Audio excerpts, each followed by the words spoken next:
Alright guys, स्वागत है आपका इस वीडियो में। तो फाइनली यहाँ पे डीमन स्लेयर का सीजन 3 का एपिसोड नंबर 9 आ चुका है। और जिन लोगों को नहीं पता है उनको मैं बता दूं कि मेरे डीमन स्लेयर की लास्ट वीडियो एज रिस्ट्रिक्ट हो चुकी है। इसका मतलब ये है कि भाई उसमें कुछ ऐसी धमाकेदार चीजें हैं जो कि 18 साल से कम उम्र के बच्चे नहीं देख सकते, ठीक है ना। तो यूट्यूब का राजा भी उनको करने देते जो कर रहे हैं, और हम ये वीडियो शुरू कर लेते हैं। एपिसोड की शुरुआत में यहाँ पे हमें हकानेजुका का सीन दिखाया जाता है, जो कि अभी भी उस ब्लेड को पॉलिश कर रहा होता है, और दूसरी ओर इधर कानामोरी भाई पेड़ों के पीछे छुप के मुइचिरो को देख रहा होता है, जो कि इधर ग्योको का सामना कर रहा होता है। इधर ग्योको टेलीपोर्ट होकर पेड़ के ऊपर आ जाता है और वो मुइचिरो से ये कहता है कि क्या तुम मुझे हल्के में ले रहे हो। तो मुइचिरो कहता है नहीं, ऐसा नहीं है, मैं बस ये कह रहा हूँ कि मैं तुम्हारी गर्दन काट दूंगा। तो ग्योको कहता है कि नहीं, ऐसा नहीं है, तुम मुझे हल्के में ले रहे हो। ग्योको ये कहता है कि तुम तो सिर्फ बच्चे हो, इस वजह से तुम्हें पता नहीं है कि मैं कितना ज्यादा ताकतवर हूँ। और वो तभी इधर मुइचिरो के पीछे आ जाता है और मुइचिरो यही कहता है कि तुम्हारे लुक्स और तुम्हारी आवाज को देख के भी मुझे तुम्हारे लिए अपने दिल में कोई भी इज्जत महसूस नहीं हो रही है, तो इसमें मैं कुछ नहीं कर सकता।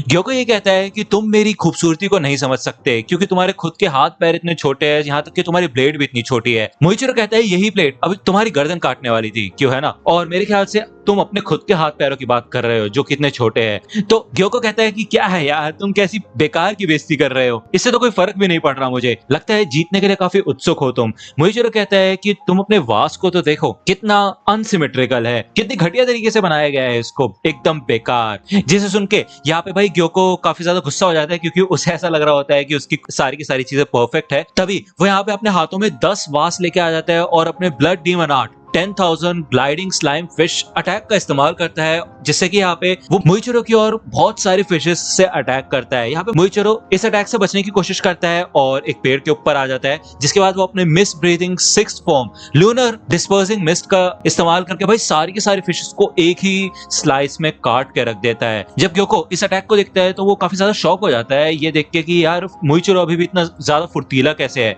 क्योंकि उसकी बॉडी में तो अभी तक पॉइजन का असर बढ़ जाना चाहिए था जिससे कि ये हिल भी ना पाए, लेकिन तब भी इसे कुछ भी नहीं हो रहा। लेकिन कोई चिंता करने वाली बात नहीं है क्योंकि इन फिशेस को काटने के बाद इनके अंदर से और भी ज्यादा जहर निकलेगा जो कि स्किन के थ्रू भी एब्जॉर्ब किया जा सकता है, जिससे कि ये पलक झपकते ही मर जाएगा। मुइचिरो तभी यहाँ पे अपने mist breathing 3rd form scattering mist splash का इस्तेमाल करके ये पूरे के पूरे पॉइजनस क्लाउड को भाई अपने से दूर उड़ा देता है और ग्योको के ऊपर उसकी गर्दन काटने के लिए आगे बढ़ता है। तभी यहाँ पे भी दिखाया जाता है कि भाई ग्योको की स्किन यहाँ पे रह चुकी होती है और ग्योको गायब हो चुका होता है, जिसे देख के यहाँ पे मुइचिरो थोड़ा चिढ़ जाता है और वो यही कहता है कि तुम कब तक डॉज करके ऐसे पेड़ के ऊपर जाके छुपते रहोगे।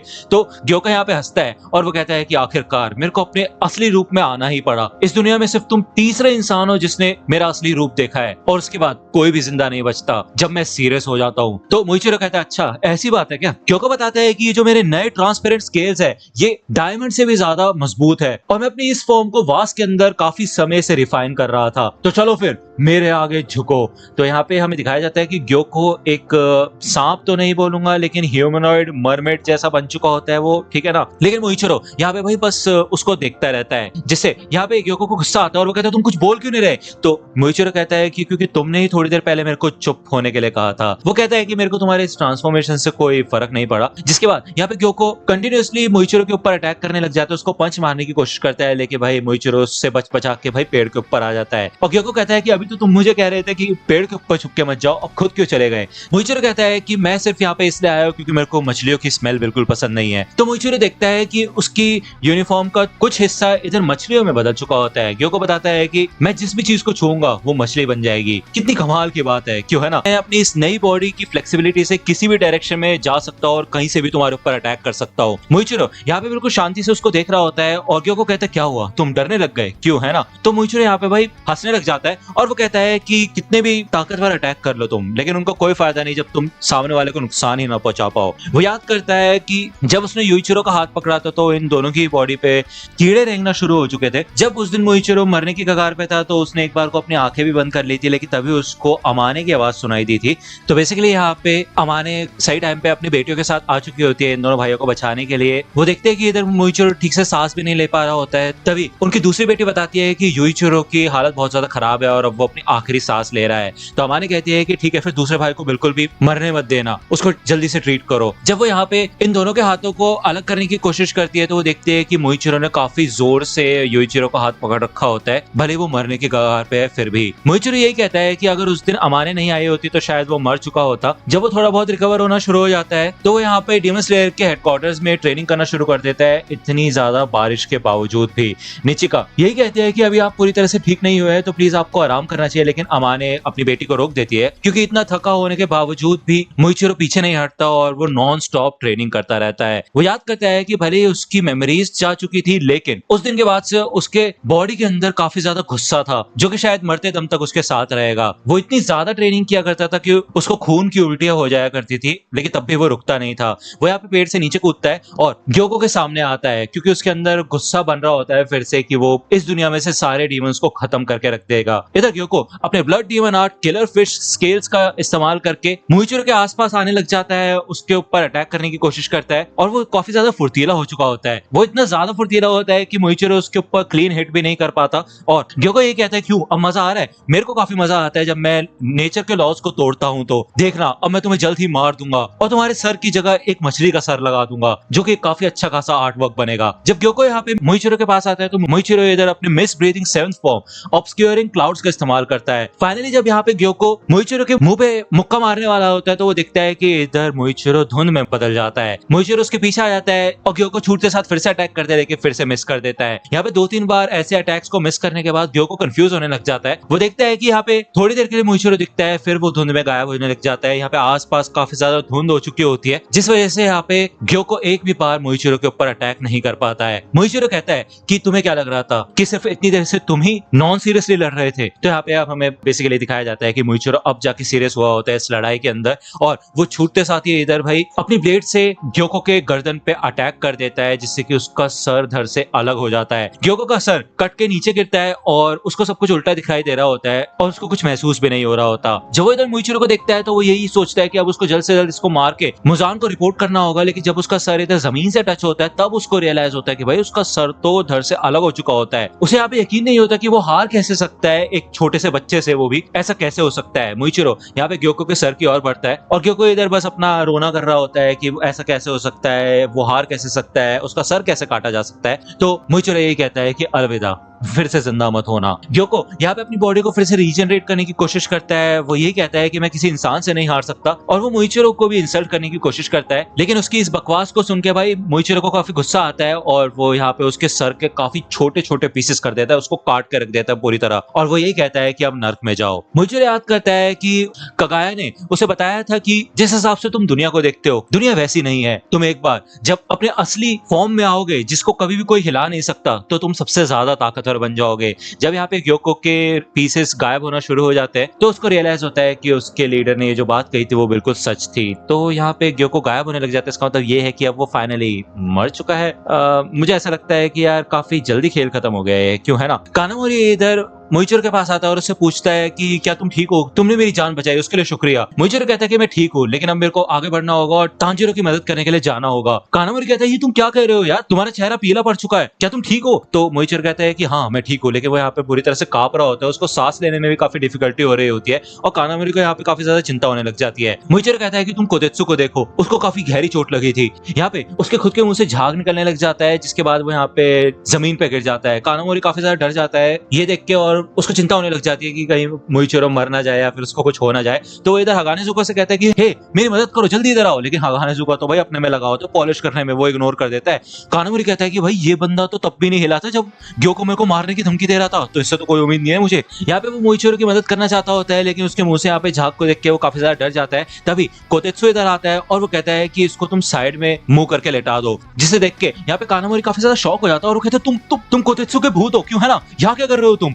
तो कोतेत्सु कहता है कि देखो मैं कोई भूत वगैरह नहीं हूँ क्योंकि मैं मरा नहीं हूँ। इस हल्ले गुल्ले से मोइचिरो को धीरे धीरे करके होश आने लग जाता है और कानामोरी कहता है कि तुम जिंदा कैसे हो, तुम्हें तो सोलर प्लेक्सस पे मारा गया था ना। तो कोतेत्सु कहता है कि देखो वो जो सारा खून था वो मेरे हाथ पे जो चोट लगी है उससे निकला था, मेरी जान बच गई इस चीज की मदद से। ये मुझे तांजीरो ने दिया था, ये रेंगोकू का सूबा है, वो चाहता था कि उसकी ब्लेड पे इसका निशान हो, इस वजह से ये मेरे पास ही रखा हुआ था और इसी वजह से मेरी जान बची। ये सुन के मोइचिरो को याद आता है कि रेंगोकू ने एक बार मोइचिरो को काफी मोटिवेट किया किया था। तभी वो देखता है कि उसके पास उसकी फैमिली है, उसके पेरेंट्स ने उसको पकड़ रखा होता है। उसके पिता कहते हैं कि देखा, जब हम किसी और के ऊपर भरोसा करते हैं तो हमारे साथ अंत में अच्छा ही होता है। यहाँ पे वो इमोशनल होने लग जाता है अपने माता और पिता को फिर से देख के। युइचिरो इधर नीचे बैठता है और वो कहता है कि मुझे तुम्हारे ऊपर बहुत गर्व है। तो इसे देख के मुइचिरो रोने लग जाता है। दूसरी ओर इधर हमें उन वुडन ड्रैगन्स का सीन दिखाया जाता है जो कि भाई आसमान में इतनी ऊंचाई तक जाते हैं और तांजिरो ऊपर आता है। भाई वो बाल बाल इनके अटैक से बचता है। वो नोटिस करता है कि इधर टोटल 5 ड्रैगन्स है जो कि 66 शाकू से ज्यादा आगे नहीं जा सकते। तो शाकू यार जापानीज यूनिट है, ठीक है, तुम अप्रोक्सीमेटली लगा सकते हो कि 65 फीट तक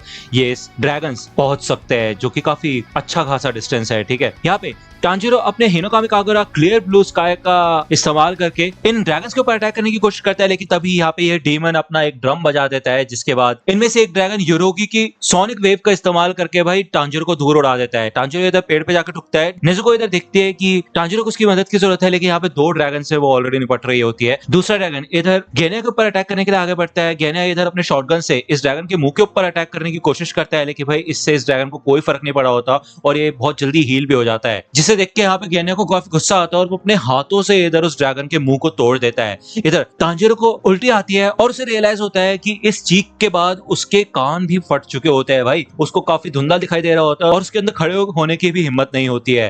तभी ये डीमन 2 और ड्रम्स को बजाता है, जिसके बाद ये ड्रैगन आइजुत्सु की ताकत का इस्तेमाल करके भाई काफी खतरनाक विंड अटैक करते हैं, जिससे कि तांजिरो के लेफ्ट पैर में भी चोट लग जाती है, काफी तगड़ी, उसका पैर कुचल जाता है। ठीक है, वो डीमन 2 और ड्रम्स को बजाता है, जिसके बाद ये ड्रैगन सेकिडो की लाइटनिंग का इस्तेमाल करते हैं। इनसे भी तांजिरो बचने की कोशिश करता है, वो भागने की कोशिश करता है और वो यही सोचता है कि ये अकेला डीमन चारों इमोशंस की ताकत का इस्तेमाल कर सकता है। इधर ये ड्रैगन्स नेजुको और गेनिया को भी पकड़ लेते हैं, उनके ऊपर अटैक कर देते हैं। ठीक है, यहाँ पे तांजिरो अपने ब्रीदिंग टेक्निक्स का इस्तेमाल नहीं कर पाता क्योंकि वो पूरी तरह से हील नहीं हुआ होता है। तो वो इधर ड्रैगन से दूर भागने के बारे में सोचता है। वो यही सोचता है कि इनकी एक लिमिट है जिससे आगे ये नहीं जा सकते हैं। अगर वो उस लिमिट से आगे चले जाएगा तो उसको थोड़ा समय मिल जाएगा सांस लेने का और अपने आप को हील करने का। लेकिन तभी यहाँ पे वो डीमन फिर से एक ड्रम बजाता है, जिसके बाद इस ड्रैगन के मुंह में से और छोटे छोटे मुंह निकल जाते हैं, जिससे कि ये थोड़ा और स्ट्रेच हो पाता है और ये आगे चल के तांजिरो को पकड़ लेते हैं। यहाँ पे ये तांजिरो को अपनी मुंह की ओर खींचने लग जाता है और तांजिरो इधर अपने ब्लेड का इस्तेमाल करने की कोशिश करता है, लेकिन वो बहुत ज्यादा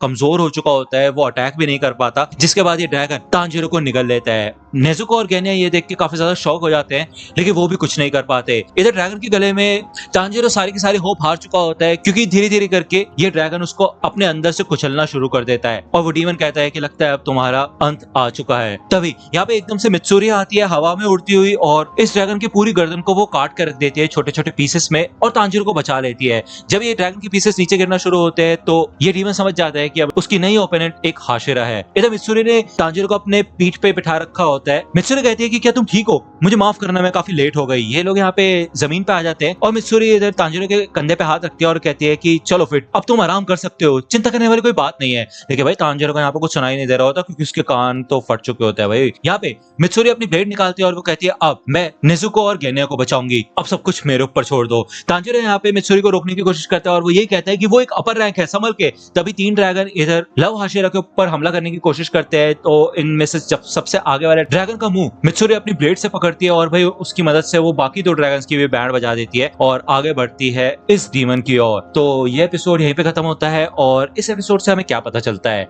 हमें ये पता चलता है कि यार हाशिराज कोई मजाक नहीं है, काफी ज्यादा पावरफुल होते हैं हाशिराज, क्यों है ना। अगर बात करें अपर 5 की तो यार काफी ज्यादा जल्दी खेल खत्म हो गया। आप मेरे को कमेंट में बताना यार आप क्या एक्सपेक्ट कर रहे थे कि ये खेल और लंबा चलेगा, क्योंकि जस्ट इसी एपिसोड के अंदर तो यार ग्योको ने अपना नया फॉर्म दिखाया था, तो मुझे लगा था कि शायद अब थोड़ा टफ होगा कंपटीशन, थोड़ा समय लगेगा मुइचिरो को इसको हराने में, लेकिन उसने तो यार पलक झपकते उसको हरा दिया और खेल खत्म हो गया। यार मेरे को ऐसा लग रहा था कि जैसा हांटेंगू के साथ हुआ था कि उसको मारने के बाद भी एक नई फॉर्म सामने आई थी और भी नए दुश्मन आ रहे थे लगातार, बट ऐसा कुछ भी नहीं हुआ यार ग्योको के केस में, मैंने ऐसा एक्सपेक्ट किया था। बात करें अगर हांटेंगू की तो उसकी मैनिफेस्टेशंस यहाँ पे काफी ज्यादा खतरनाक दिख रही है और इतनी ज्यादा पावर्स है इस बंदे के अंदर, अकेले के अंदर, तो इसके साथ मित्सुरी की फाइट देखने में मजा आएगा। मैं जस्ट यही सोच रहा रहा था एपिसोड एंड होने के बाद कि यार जब बिल्कुल एक मजेदार सीन शुरू होने वाला है तभी एपिसोड एंड हो गया, तो अब हमें नेक्स्ट एपिसोड का वेट करना पड़ेगा जो कि नेक्स्ट संडे की रात को आएगा, ठीक है ना। मंडे तक आपको वीडियो मिल जाएगी। मुझे पता है ये वीडियो थोड़ी सी लेट हो चुकी है, सुबह के अराउंड आपको मिल रही है, वरना मैं रात में बनाता आया एज यूजुअल, है कि नहीं। लेकिन कोई बात नहीं, बस आप अपना प्यार और सपोर्ट दिखाओ। जैसे कि मैंने आपको बताया लास्ट वीडियो पे यार एज रिस्ट्रिक्शन है, उस पर प्रॉब्लम आ चुकी है, तो प्लीज यार सपोर्ट दिखाओ जितना दिखा सकते हो, क्योंकि यार काफी मुश्किलों से मैं ये वीडियो बनाता हूँ। तुम लगा लो एज रिस्ट्रिक्शन का मतलब है कि वो वीडियो कोई पैसा नहीं कमाएगी, फिर चाहे मैं कितनी भी मेहनत कर लूँ, कितना भी रात में जाग लूँ, इट डजंट मैटर, ठीक है। तो यार प्लीज समझा करो यार, काफी रिस्क उठा के ये वीडियो बना रहा हूँ, ऑलरेडी कॉपीराइट स्ट्राइक है चैनल पे, तब भी डीमन स्लेयर की वीडियो बना रहा हूँ। तो यार प्लीज यार इतना तो कर ही सकते हो कि लाइक सब्सक्राइब तो कर लो यार। मिलता हूं आपसे अगली वीडियो में, तब तक के लिए गुड बाय।